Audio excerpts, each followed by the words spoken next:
I've been on the art side of the internet in the past 10 years, you would know of the white dude copying Basquiat meme. The trope goes like this: a TikTok video of a sad white dude with the caption, "Revealing my art," slowly turning his canvas to reveal a clear imitation of the neo-expressionist style that Basquiat made popular, ripe with the iconography straight from his pieces. The internet's reaction towards these people have been universally bad, so much so that this type of person has been heavily satirized and made fun of. But for some reason, games are different. Compare the gameplay of these two games. The use of skates, the inspiration from Shibuya and its prominent youth culture, the UI, the stylized characters, the use of graffiti, and toon cell shading. I wouldn't blame you for thinking that these games are part of the same franchise. But these games are in fact made by completely separate people, on different continents, with Bomb Rush Cyberpunk, the game on the right, being made 20 years after Jet Set Radio Future, the game on the left. Although critics were divided, the players praised it for its commitment to the original, and the game has done well enough to warrant a sequel. The difference in reaction here is stark.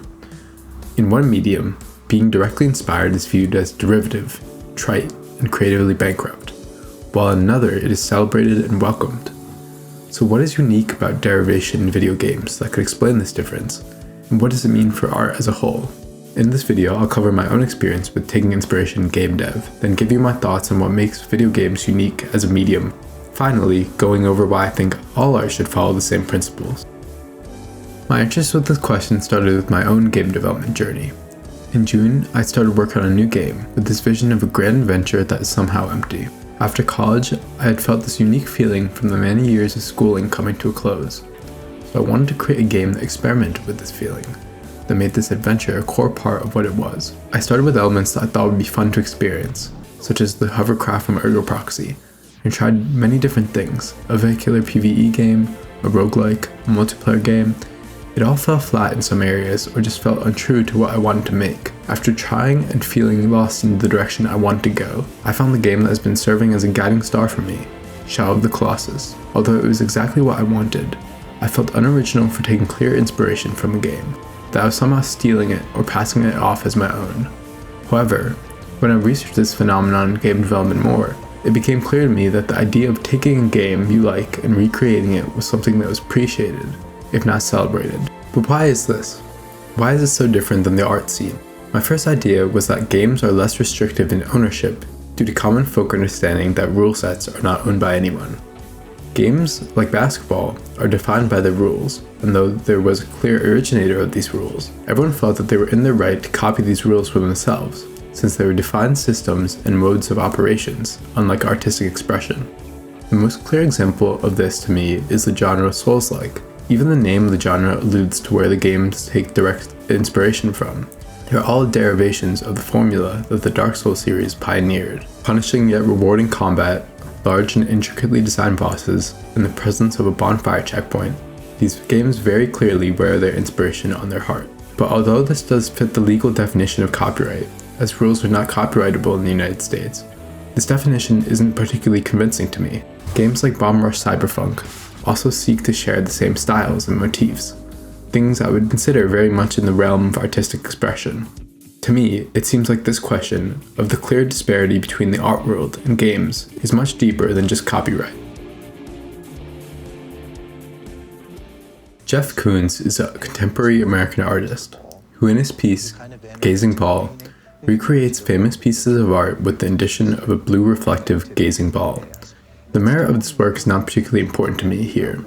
The thing that interests me is the fact that Jeff Koons didn't make any of this. So it doesn't matter that you don't physically touch the canvas with a brush?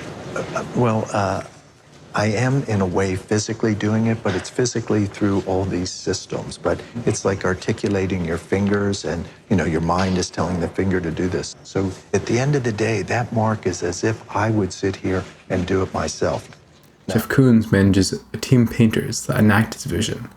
Yet, these names aren't put on the walls next to his, and in the art world, these people are simply not valuable. It was the sole genius, the one-man factory of good ideas, that has sole ownership over this piece.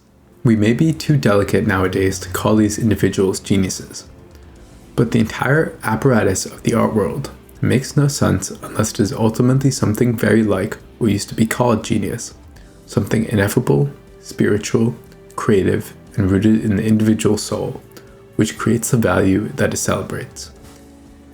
We might consider this analogy for a moment. The real process of producing children, if you really want to use that word, involves not just an act of sex in 9 months of pregnancy, but a web of social relations involving years of nurture, support, and education. Yet here, that entire process disappears, collapsed into one moment when a baby seems to just appear, fully formed, through a mysterious, painful process out of nowhere, much like the universe. This is the paradigm of production, a word which literally means to bring forth or even push out. The factory was always conceived as the ultimate black box, a mysterious place of suffering and pain, where steel, saucers, or microchips somehow pop out fully formed through a process which we'll never really know and rather prefer not to think about. But so, in the classic conception, is the artist's brain. Where does this leave the artist? For artists, it means that all the ideas of art are being detached from the world and separate from society. The artists still have to operate under the same boundaries as everyone else, under the close surveillance of powers that diminish the labor of others and alienate them from their work. Why then is game development, a field known for its factory-like working conditions, more willing to recognize that games come out of a collective, rather than sticking to the romanticism era of a single producer? Before the accessibility of solo developers, video games were almost always made by teams.